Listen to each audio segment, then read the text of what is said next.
Okay, well, welcome everybody.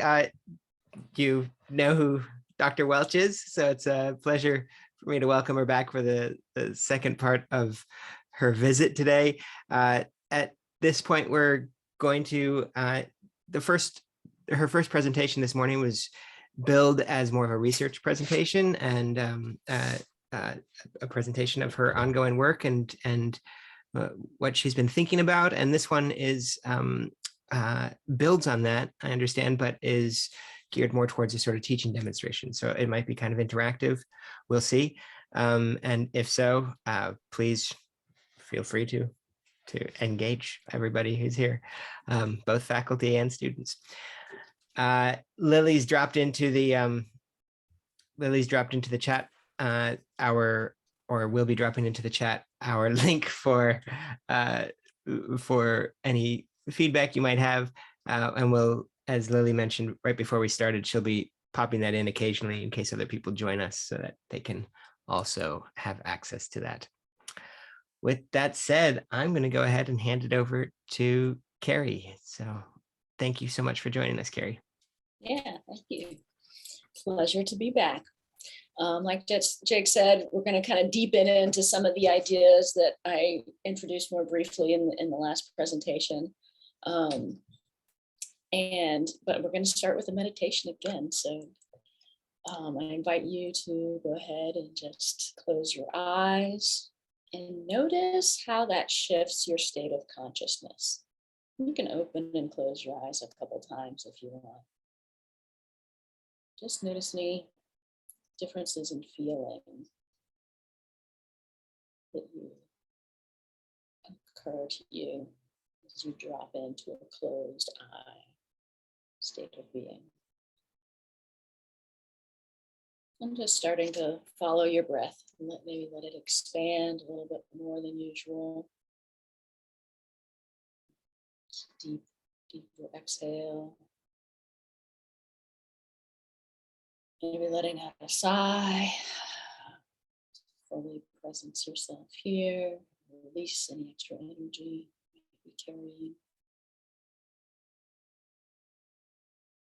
Noticing any muscle tension. You can bring a micro movement of release to. And I invite you to find your pulse with your hands on your body. So either at your wrist, or below your jaw.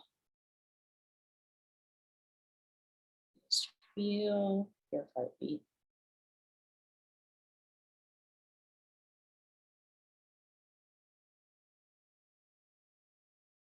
And then start playing with being able to feel your heartbeat and your breath simultaneously. See how these two rhythms intertwine and dance with each other.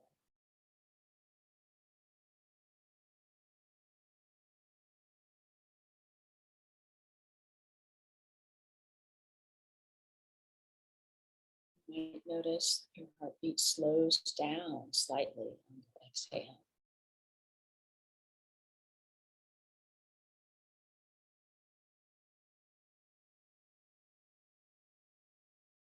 I invite you to use your heartbeat as a metronome for your breath. Inhaling to 5 heartbeats, exhaling to 5 heartbeats.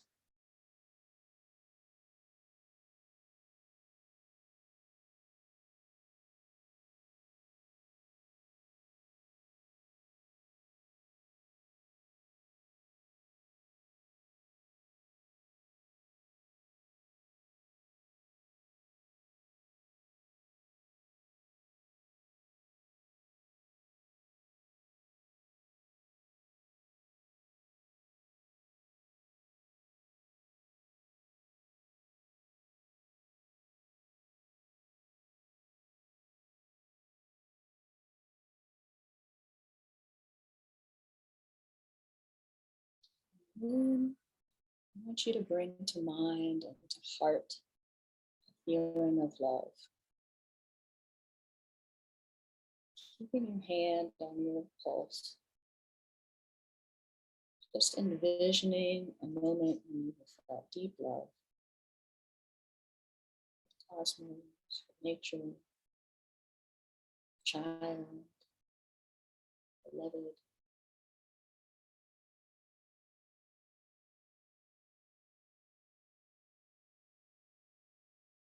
Seeing how that feeling might affect the rate at which your heart is beating.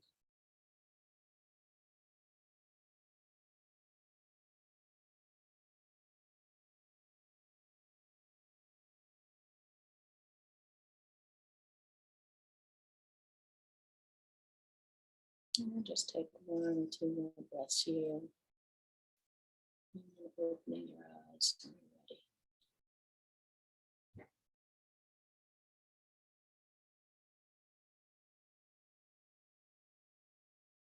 Taking a little stretch.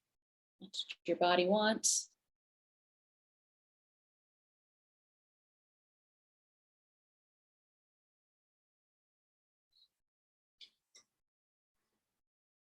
So in this presentation, we're going to kind of do our fractal deepening in from the mind, deepening into the body, deepening into the earth, deepening into the cosmos.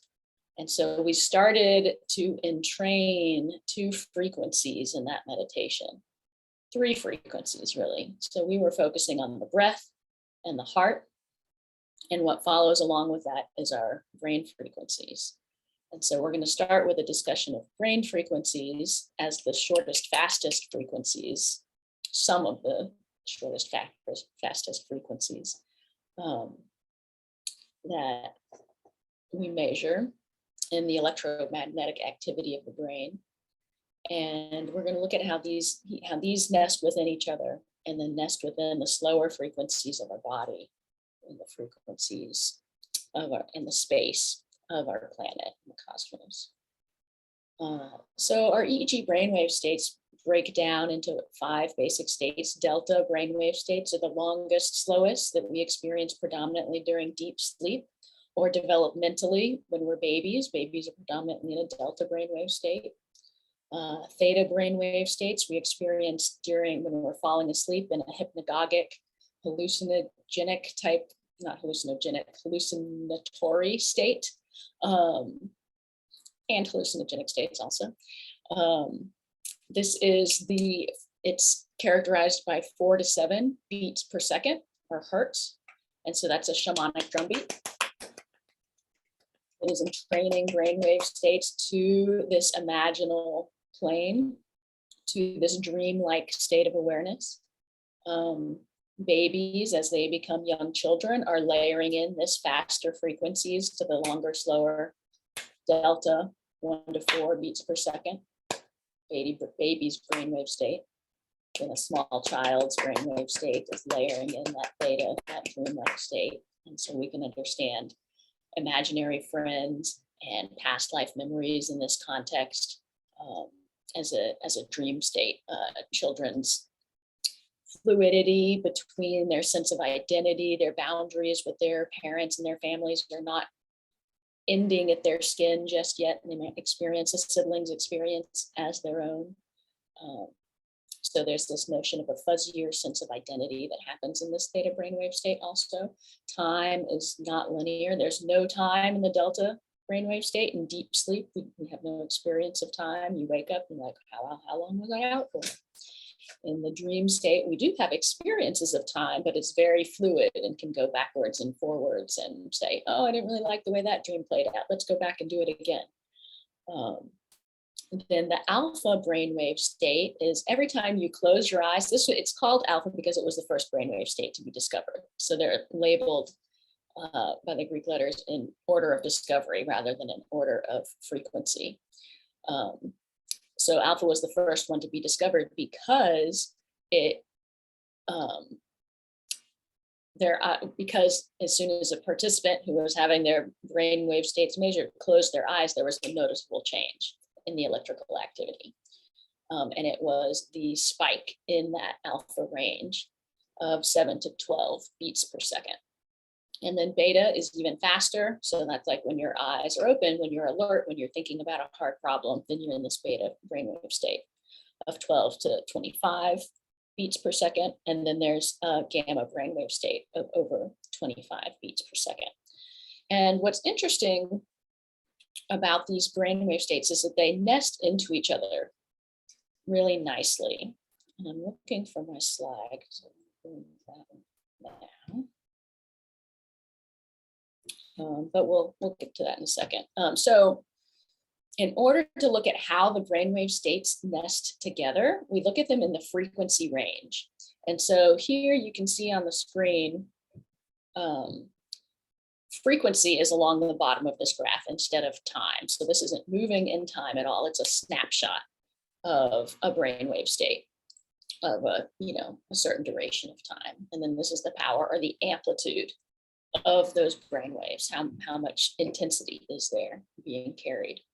And as you can see here in this little graph, the yellow is showing that's a typical brainwave state with delta, the lowest frequencies carrying the highest power, and the higher frequencies carrying lower power, being lower amplitudes. And when you close your eyes, there's this spike in the alpha range. So that's what we say when you're in an alpha state. It doesn't mean all of these others aren't happening. It just means there's a spike in that particular range right there. And so we can understand the analysis, like how we get to this frequency range, how we get to this graph that shows us how these frequencies, these different lengths of time nest together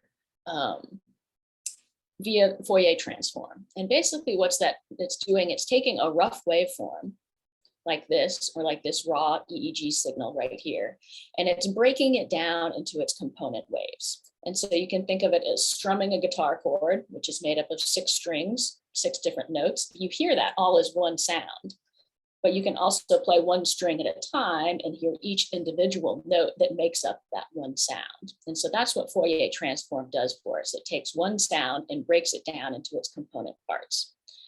And so the waveform you can think of as right here, broken down into all these component frequencies.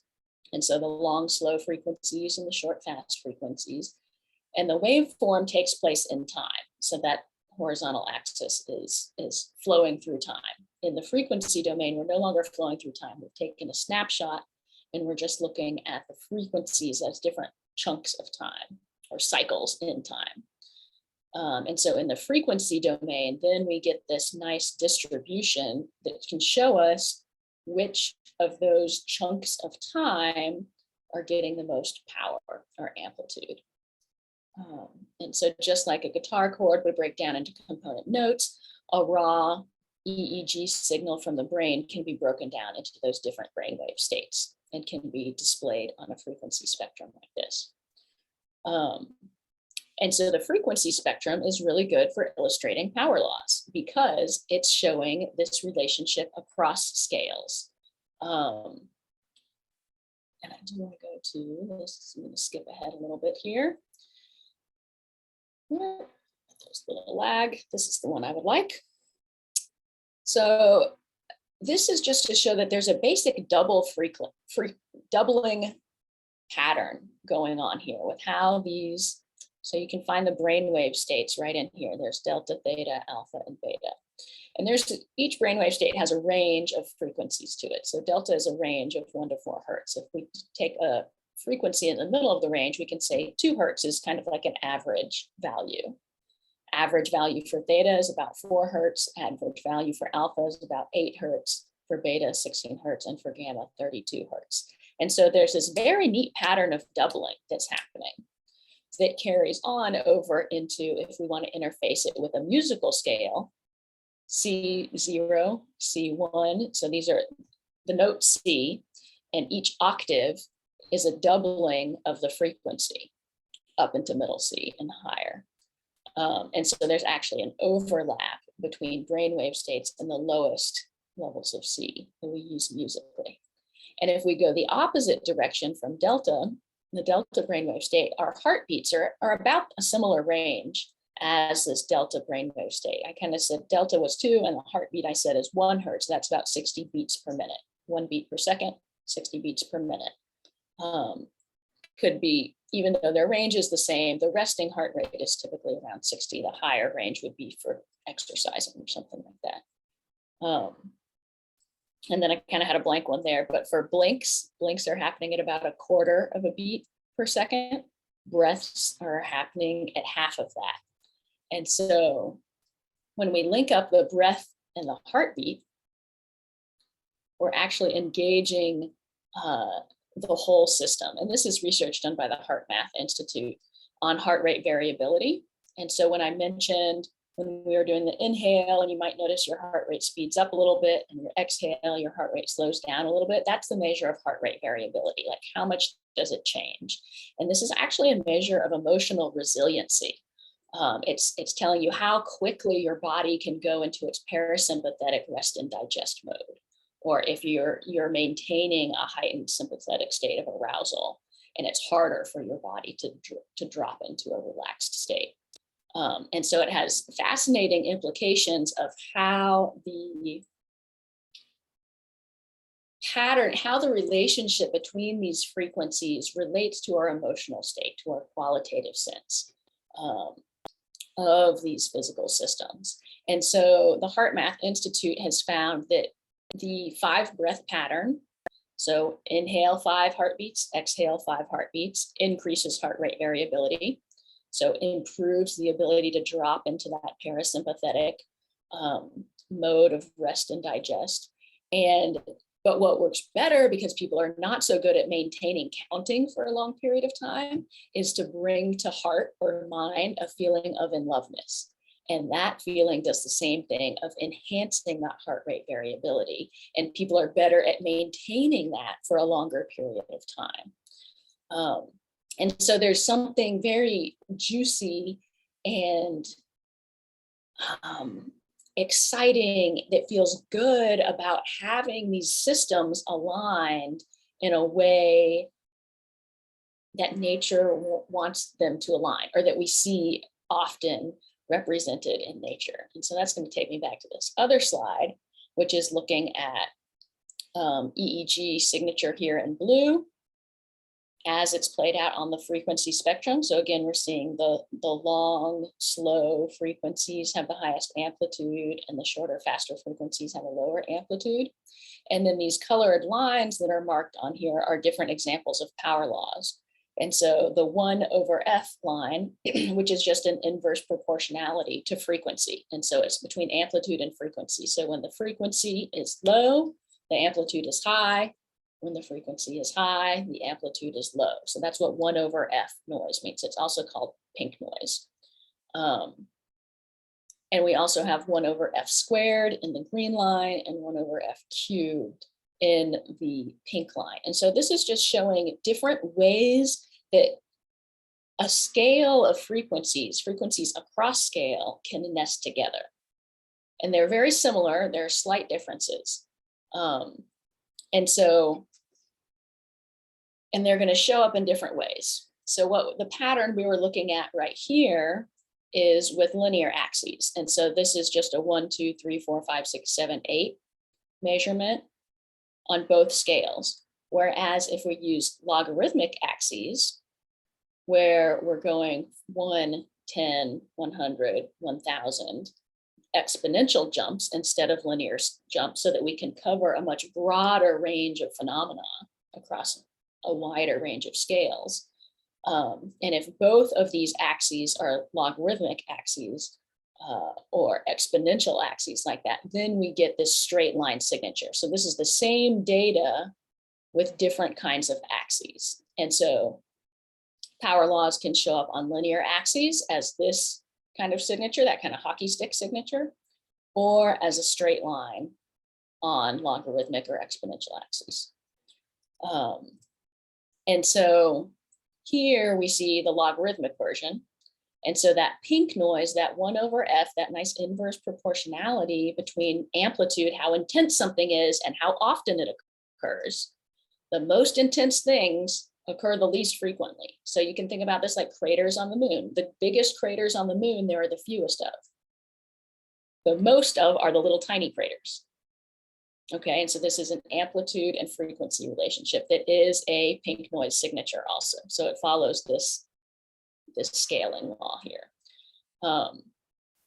Words in the English language, how many big words compared to how frequently little words occur. The big words are going to occur much less frequently, little words are going to occur much more frequently.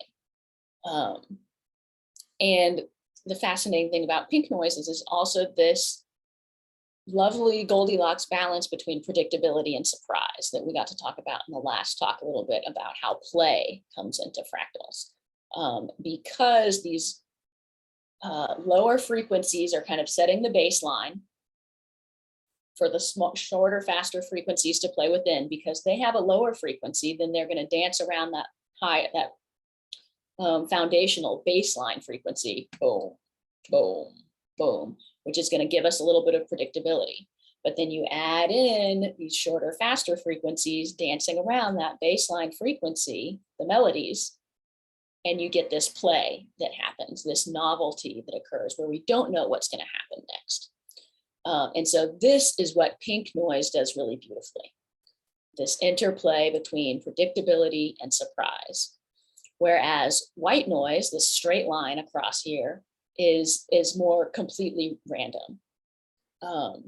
And brown noise has more predictability, less surprise, so it's a little less fun. Okay, I think that covers those guys. And so we've got this notion of how do these frequencies nest together that shows up in nature, that seems to be an indicator of health and resiliency and joy and love in our fundamental subjective experience. And there seems to be this octave nesting pattern in the things that we measure and how they show up. So this is just showing that same kind of hockey stick pattern, but now it's between heart rate, breath rate, and range of breathing and heart rate variability they've built in here. And then they've also looked at neuron fiber length and things like that also. But this is just to say that, so not only are the brainwave states by themselves following this pattern, but just like we saw here, it also nests into deeper patterns of heart rate and breathing. And the heart rate and the brainwave states, the overlap between the delta frequencies, that 1 to 4 hertz, and the heartbeat also being 1 to 4 hertz, is giving us a nice key where these two systems lock together, where our heart system can be entrained with our brain system on this longer, slower frequency level, particularly when we're in deep sleep and that delta brainwave state is most active. And so now we're going to step into another level of scaling. This is my dog Lucy, and I'm using her for a little anecdote that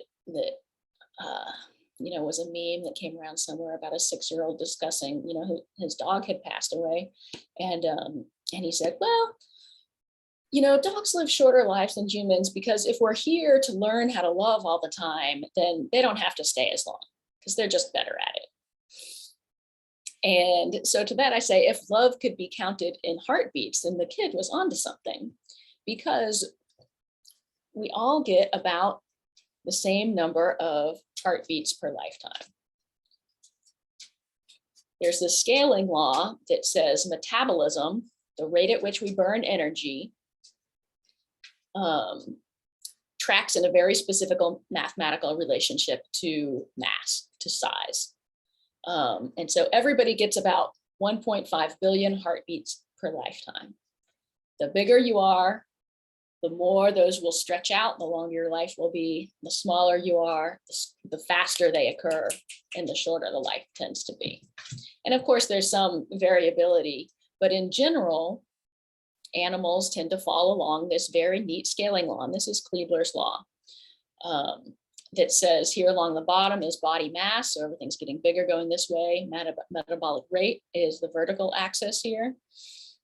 And it's actually metabolic rate is highest on the bottom of this graph. And we can see this nice straight line These two things are logarithmically scaled here in order to fit all these levels of scales of creatures on here.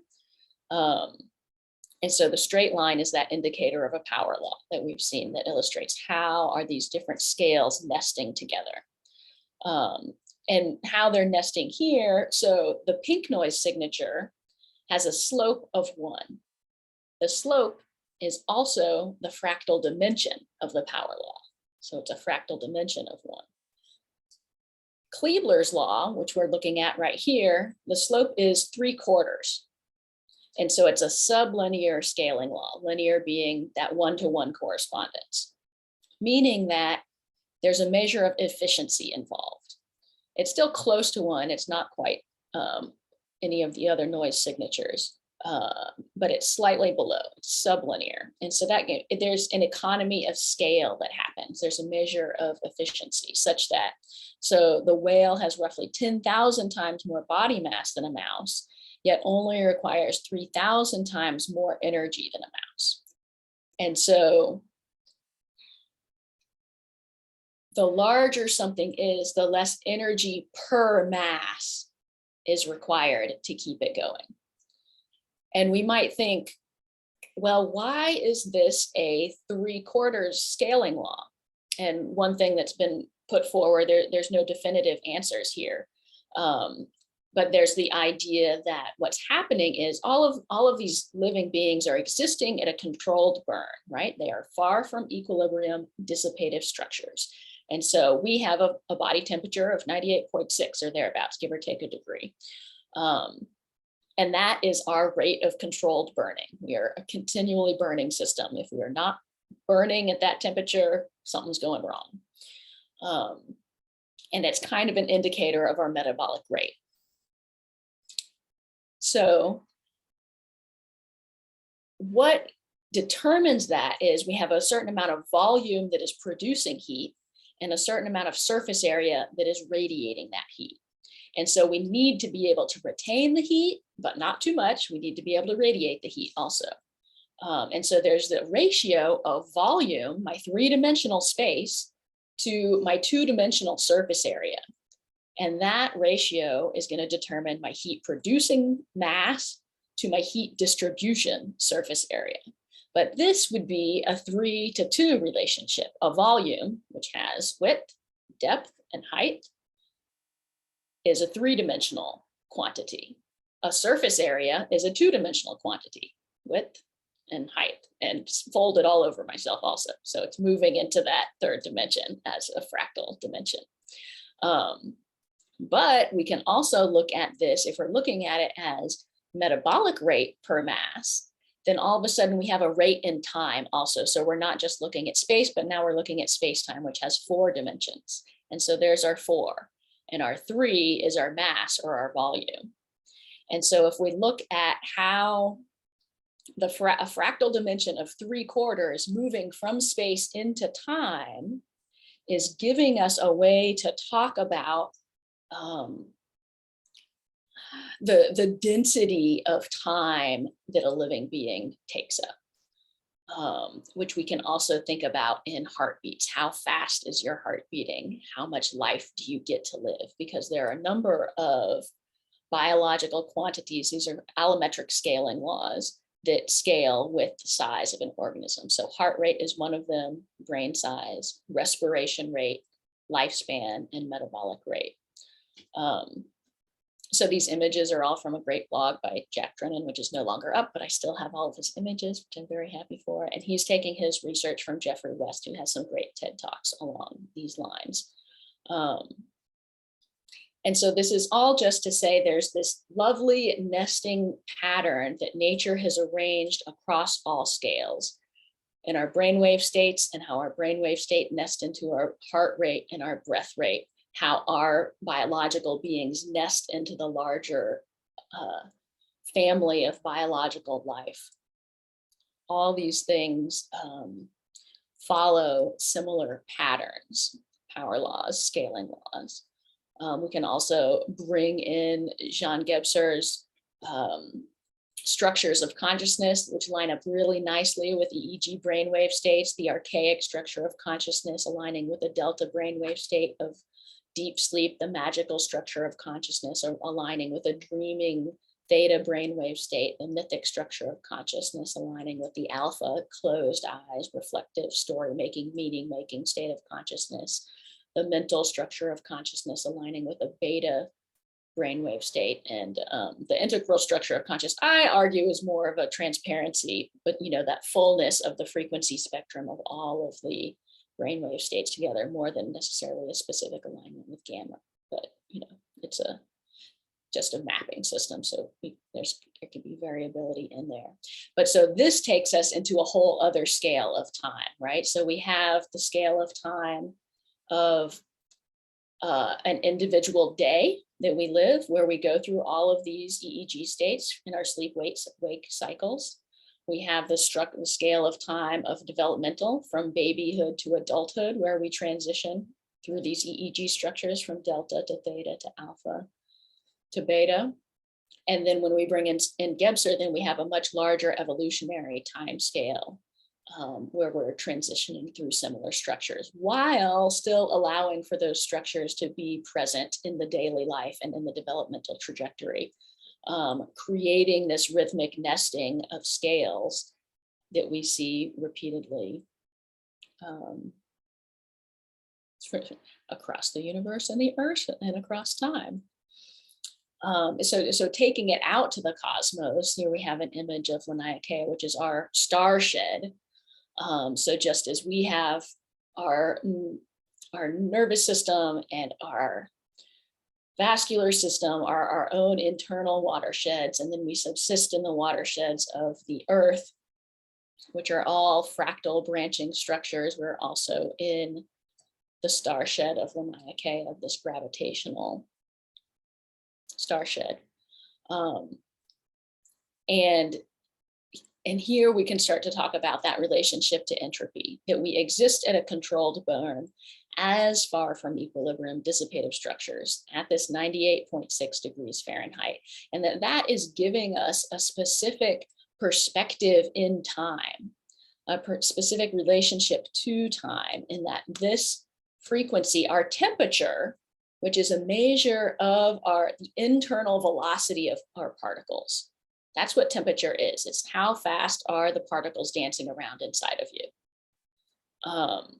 And so when we think about this notion of temperature as a measure of an internal frequency of motion, and that is in relationship to everything around us, is going to give us this tension between frequencies that I define as our experience of time. How are all of those nested frequencies inside ourselves aligning and nesting with each other, and how are they relating to external frequencies? And this is creating a tension that gives us our sense of time.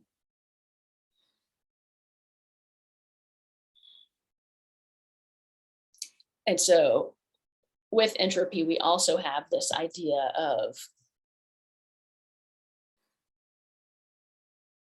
order emerging at the interface of difference. So that something hot moving into something cold sets up a gradient, a flow of energy, and that flow of energy is going to dissipate more effectively if it flows through an organized structure. Just like water going down the drain in a sink is going to move through that drain faster if it organizes into a whirlpool.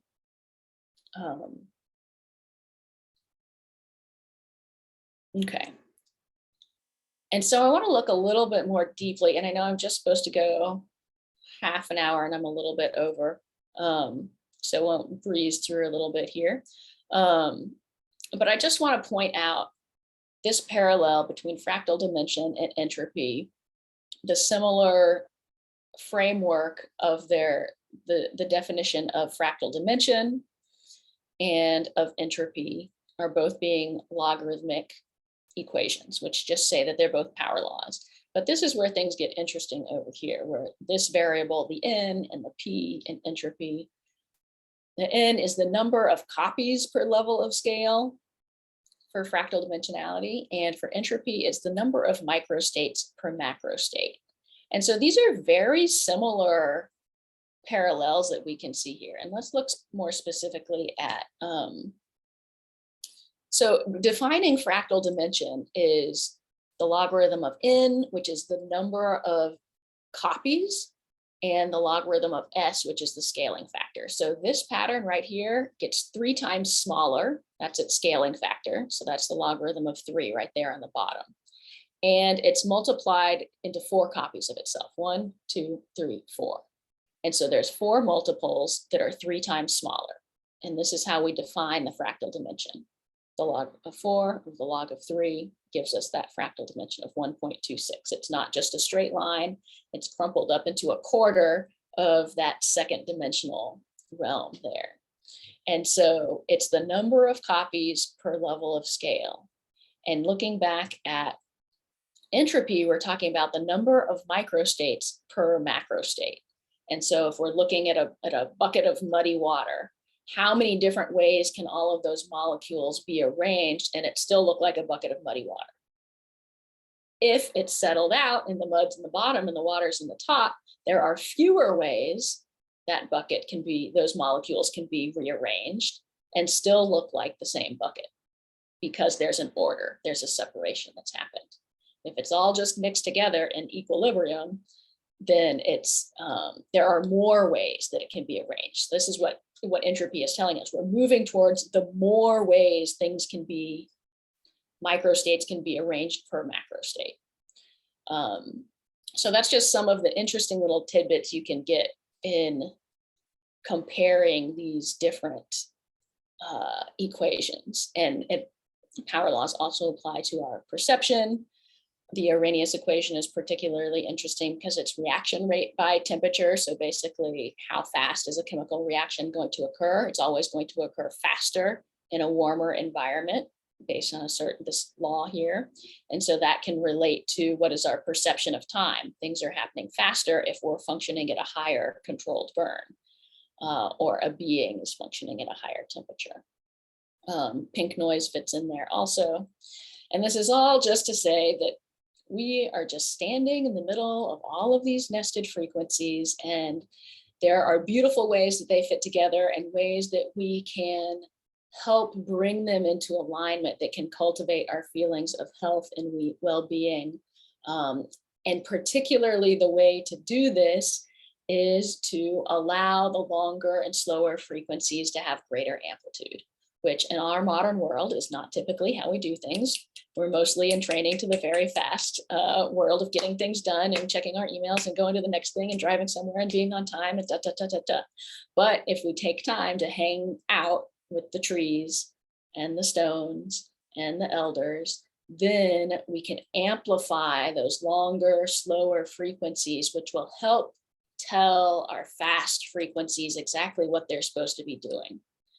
Whereas if we're amplifying those fast frequencies, we're missing this nice logarithmic pattern here of those low frequencies being the most powerful in giving us that baseline structure of predictability that then the novelty of the shorter, faster things can nest within. And this feeds right into our PCC mission statement of being infused with the creative energies of the universe. And how do we stand in that flow and participate with those rather than necessarily trying to dictate them ourselves. And that just brings us back to our beginning of our brains, nested in our hearts, nested in our bodies, in the ecosystem, and in our largest structures of cosmological watershed.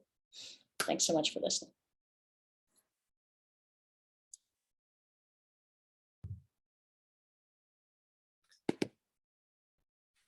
Thanks, Carrie. So we have time now for to interact for continued questions and answers and discussion, so I encourage everybody to jump in and do so.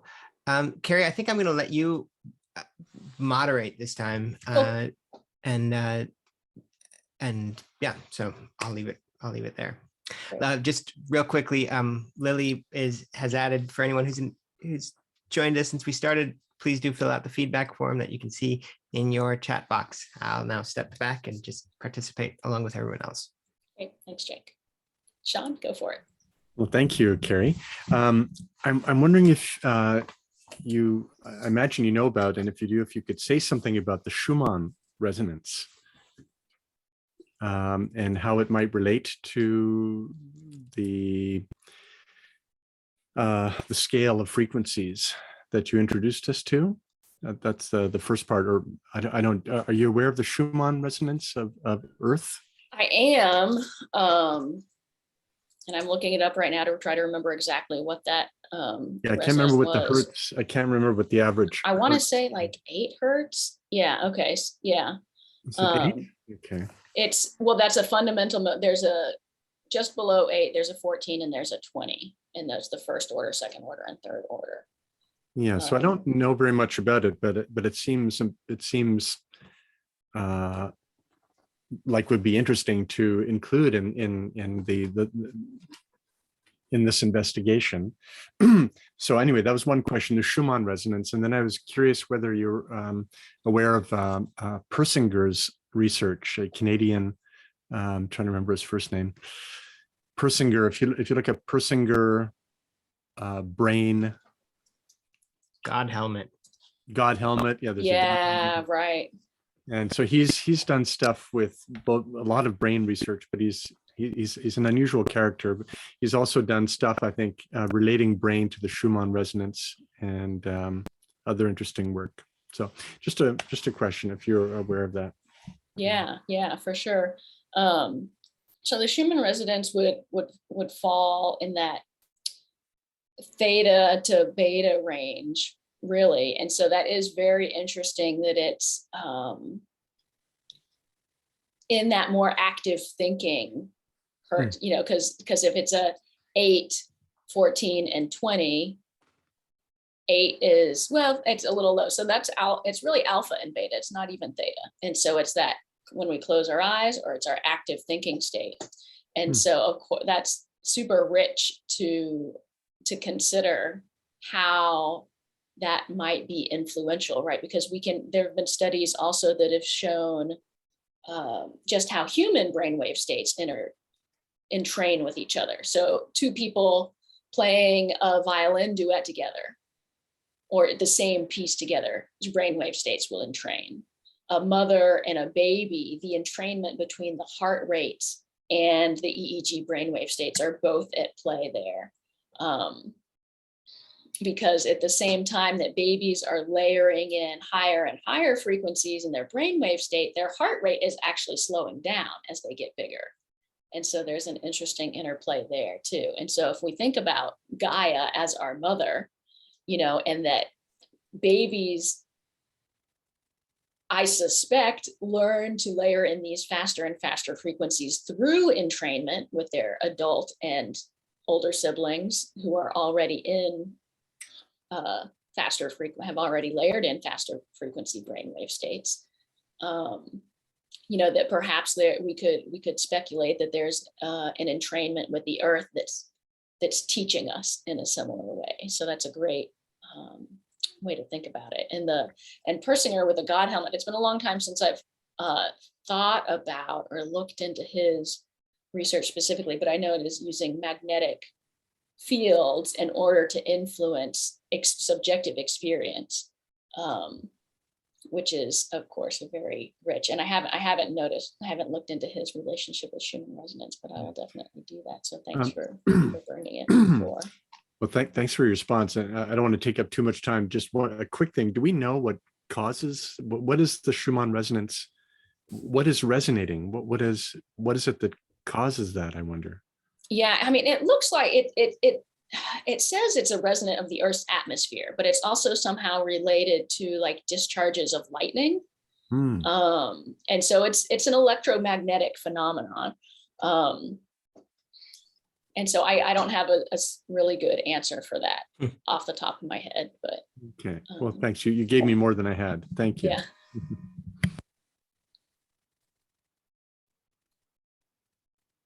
Carrie, I have a question about the your linking of Gebser's structures to the brain waves. And I not sure if I quite understood that. Were you suggesting that archaic consciousness only had the slower brain waves, or am I missing that entirely? No, you have the alignment correctly, but I'm not trying to exclusively, I'm drawing parallels, but I'm not trying to exclusively align them with each other. So I wouldn't say the archaic structure of consciousness is only the delta brainwave state, because I don't think we can. I don't think it's defined clearly enough to be able to measure it like that. I think there are similarities in the sense that they're both a timeless state, a contentless, more unified state of being. But it's and it gets tricky also because I know Gebser can be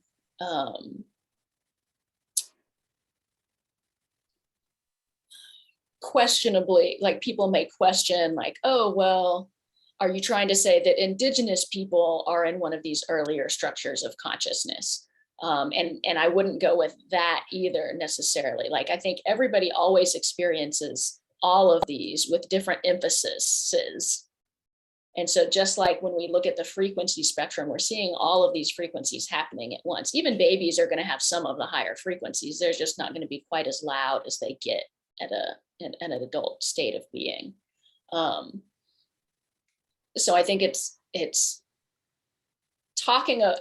isolating and talking about one frequency is helpful, but it's important to remember it's never to the exclusion of the other frequencies.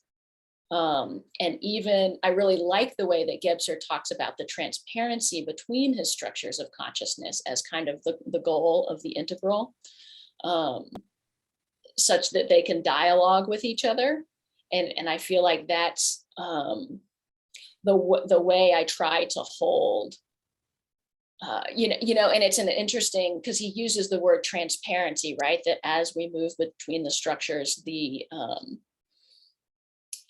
doesn't do it, it's not hierarchical, so I'm not going to say the higher structures, but the later structures maybe have greater transparency to the structures before they can see them more clearly, whereas the earlier structures can't quite see the ones that might be coming next. And I think that's also true for brainwave states. So I like that framing. Do you want to say a little bit more about where you were going to go with that? No, I think that's good for now. I'll let somebody else go ahead. Thank you.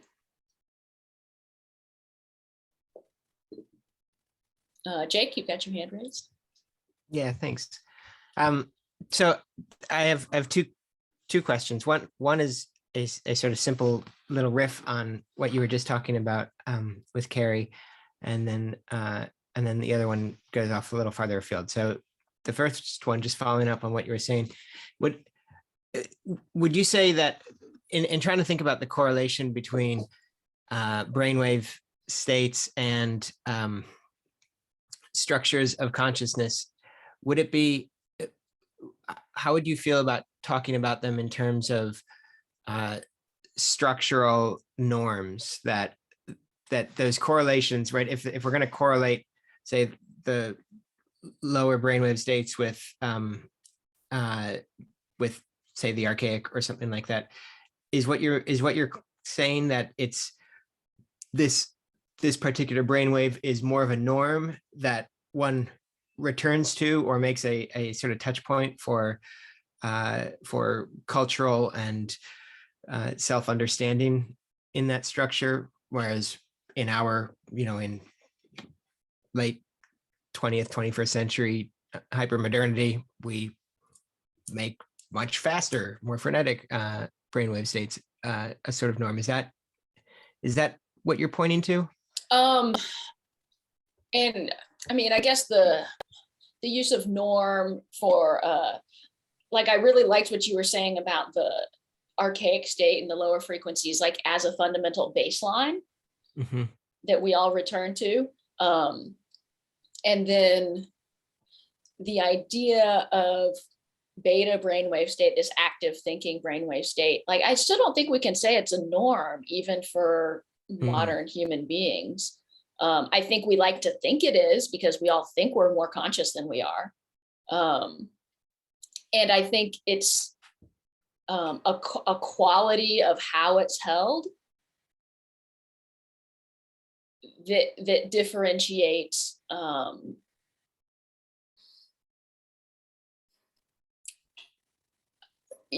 you know, and it's an intensity in relationship, you know, like is it being utilized and amplified to the exclusion of sleep? Because that's where our delta brainwave state is fed and flourished and amplified. And if we're so in active thinking that we're just going to bed late and hitting the coffee early in the morning, like many people do, you know, is that ratio of, you know, and this would be something that you could actually experimentally study, that power law signature in the nesting of the brainwave states in somebody who's sleep deprived versus somebody who's not, and how does that shift and change. And so, I mean, I wouldn't want to call it a norm, but I think we could definitely say different modes of being are going to have different relationships between the frequencies.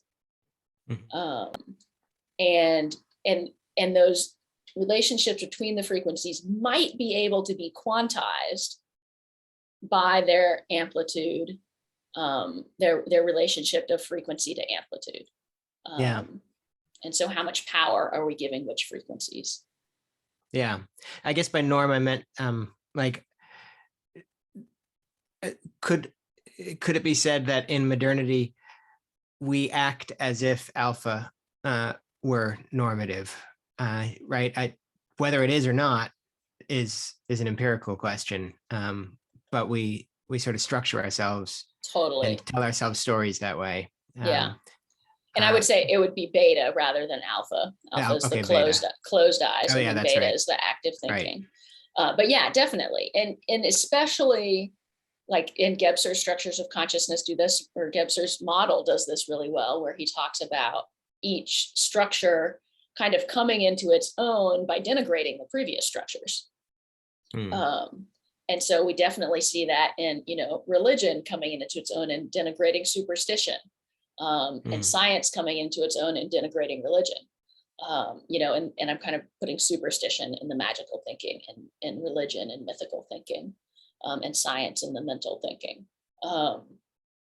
And the brainwave states are the same way. We get so enraptured by active thinking that becomes the biggest thing, and we ignore sleep, we ignore dreams, we ignore meditative, reflective moments. We don't build those in. And I think as we transition into the integral, we're doing better at recognizing our need for meditation, our need for prayer, our need for dreams and deep sleep, and that these are important frequencies that need to be built into our daily life. And as we remember those importance, then we can kind of balance out the whole system. I'll hold my next question, give someone else a chance. Thanks, Jake. This just builds on what you're talking about here. It's making me think a whole lot. The initial introduction of Gebser's structures against the brainwaves was both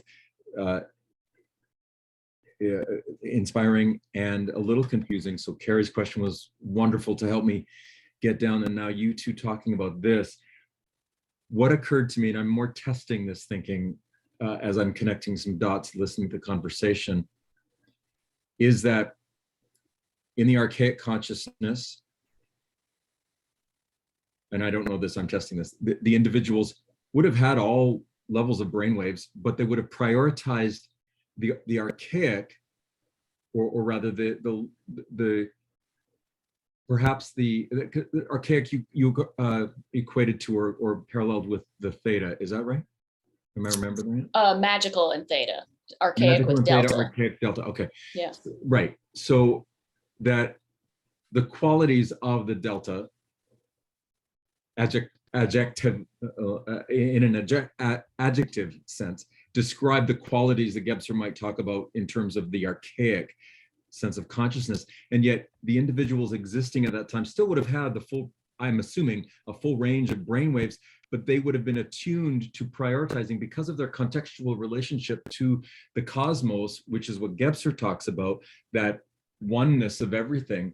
There is no sense of separation. So even as you said, that later stages of the consciousness have more transparency in looking back and differentiating, oh, that was theta, that was delta, right? Whereas when you're in that earlier state, you just sort of go, well, I don't even know what to call this because it just is.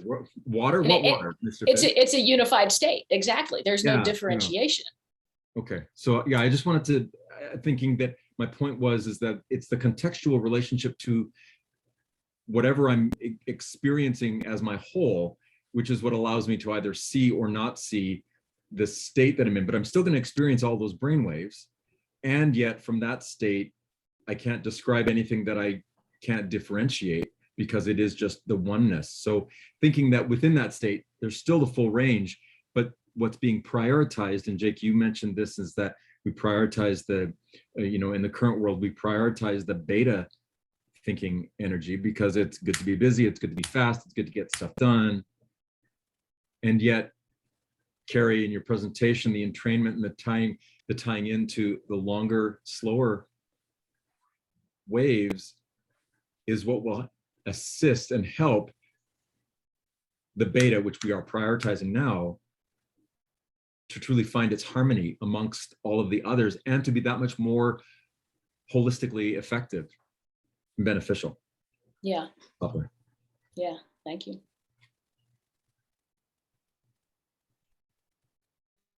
Can I just say one other quick thing? This is a really fast one. It was just a data thing. When you showed the two slides, the same data with different axes, one logarithmic and one, what was the so what there? What does seeing the data differently tell us? So I was just showing that to illustrate where I'd been showing like the hockey stick version of the brainwave states and then of the breath nesting within heart rates kind of thing. And then when we moved to Kleebler's law, it was a straight line. But if it had been linear axes, it still would have been a hockey stick. So I just wanted to show that now that we're moving to a straight line graph, it's still the same principle. It's still the same relationship. It's still the same power law. There's just two different ways of illustrating it.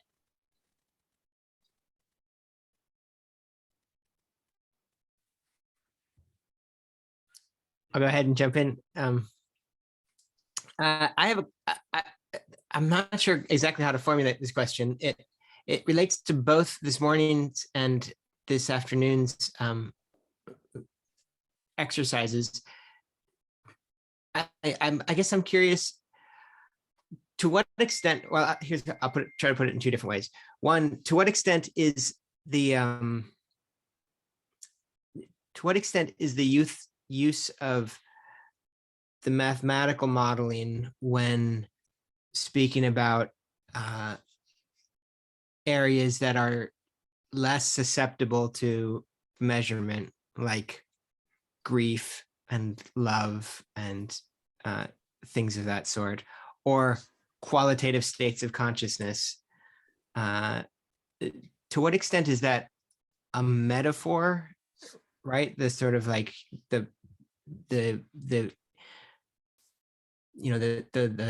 movement from the infinitesimal to the infinite, and the Mandelbrot set, and the finding the edge of difference and all that kind of stuff. To what extent is that a metaphor, or to what extent are you taking it more as a kind of mathematical ontology that undergirds the nature of the real? I guess that's sort of what I'm trying to get at, is to figure out, is this are you seeing this as a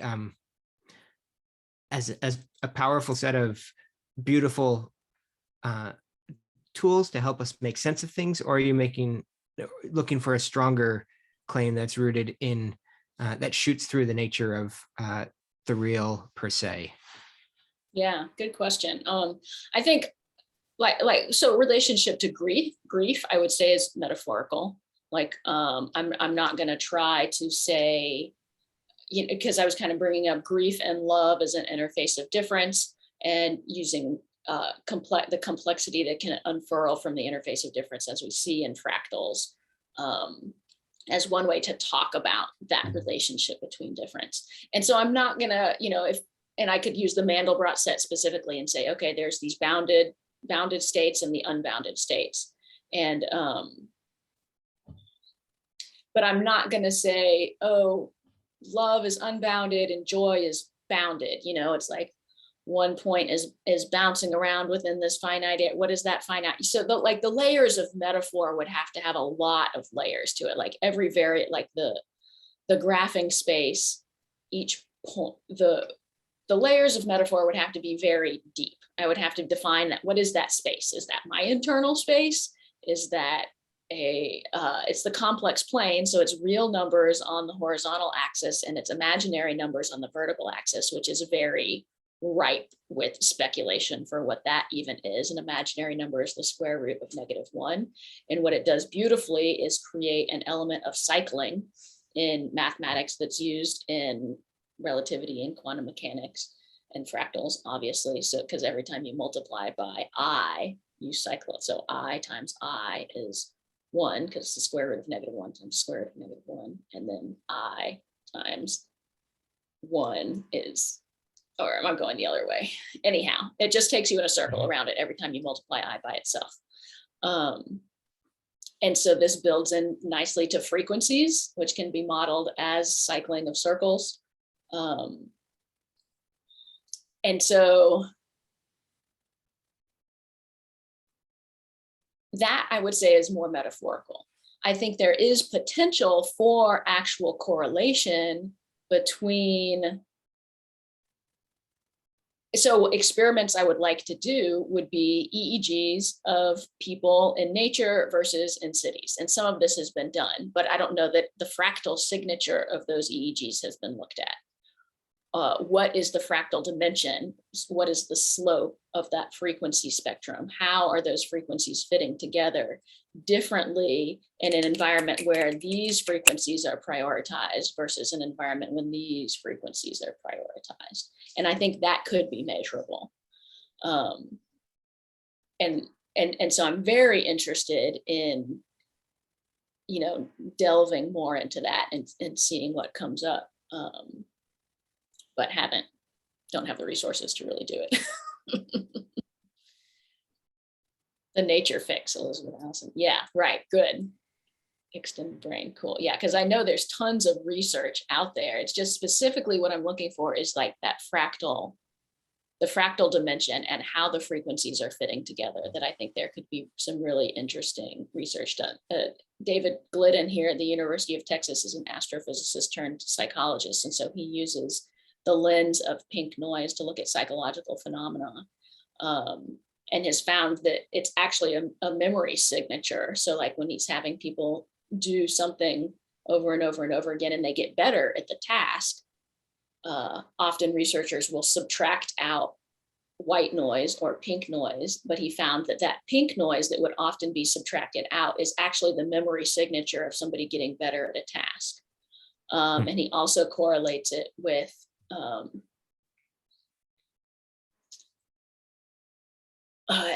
it's going into a whole other thing, but looking at ADHD brains and frequency of trying different combinations of things in order to carry out a puzzle, and activities that look more like white noise and red noise than like pink noise than a quote unquote more neurotypical person might show.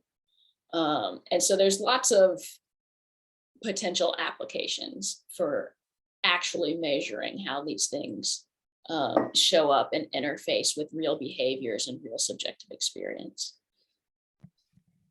Can I try to ask a different version of your question, Jake?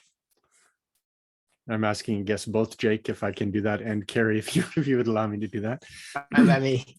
Okay. This is how I heard Jake's question and how I would say it my way. Is what you love to do and what you're doing so well, could it be described as, more or less completely, as a phenomenology of experience, and is it also a kind of Pythagorean ontology? You know, like, are you pointing to something that's more real than the phenomena themselves by identifying these patterns? And if so, is what's more real closer to the nature of number in the way of the Pythagoreans? So we've got a kind of, with Pythagoras, we have a mystical ontology of number, right? And then on the other hand, we could just say, well, we'll just look at experience and find patterns to help us make sense of experience. Where are you on that spectrum between mere phenomenology and a kind of mystical ontology? That's a good question. I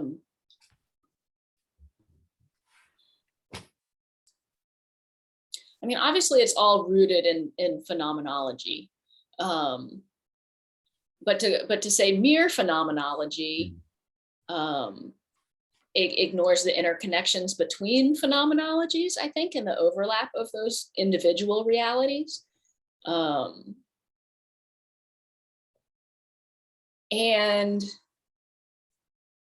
the identification of patterns, because there is this objectivity to it, like I can describe my experience of a pattern and someone else can hear that description and understand and see that same pattern.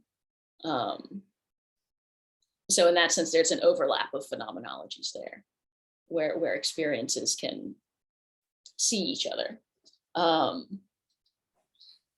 But as to what is indicated by the overlap of phenomenologies, and the level of reality of that, is it somehow more real? Like I tend to go both and always instead of either or. And so if our either or both and is the phenomenon and the abstract pattern, it's both. And what's interesting to me is the dialogue between the two. And so to say one is more real than the other seems like a waste of time to try to determine. Like it seems like a human hierarchical judgment that's not going to actually necessarily help us figure anything about how they dialogue. I guess that's the important, that's the piece. Is for me, the interesting piece is, how are they dialoguing with each other? How is the abstract pattern informing the experience, and how is the experience informing the abstract pattern? And I think there is, it's exciting to find where experiences overlap and where patterns can be recognized across experiences, not just of my experiencing subject, but of my experience of this thing and that thing and that thing and that thing, and that find a similarity of pattern across there suggests a fundamental underlying dynamic to the universe's creativity. And that to me is exciting and interesting. And I don't know that I need to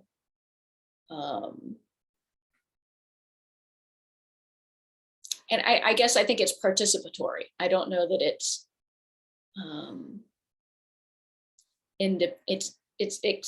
could never be conceived of as independent of the phenomenon.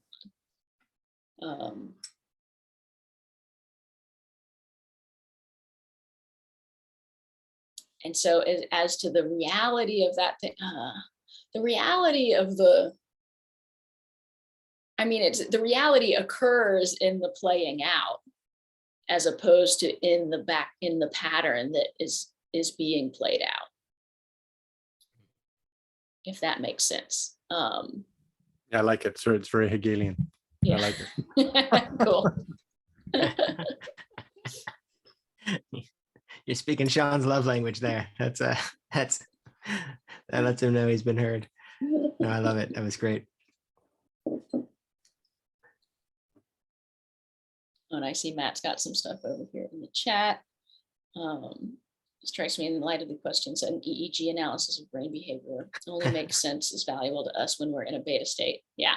which is not to say that it's not interesting and valuable. I suppose this reflection speaks more to the positive side of beta, since it's been catching a lot of flack here. Yeah, totally.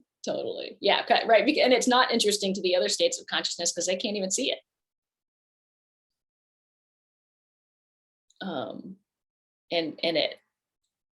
it helps. I feel like it helps us situate ourselves and situate ourselves among the other states of consciousness and among the other brainwave states, and humble the beta a little bit. It's like, yes, beta, we need you. You do a great job. And don't forget all your, everything that came before you and all of your context, and that you need to sleep too.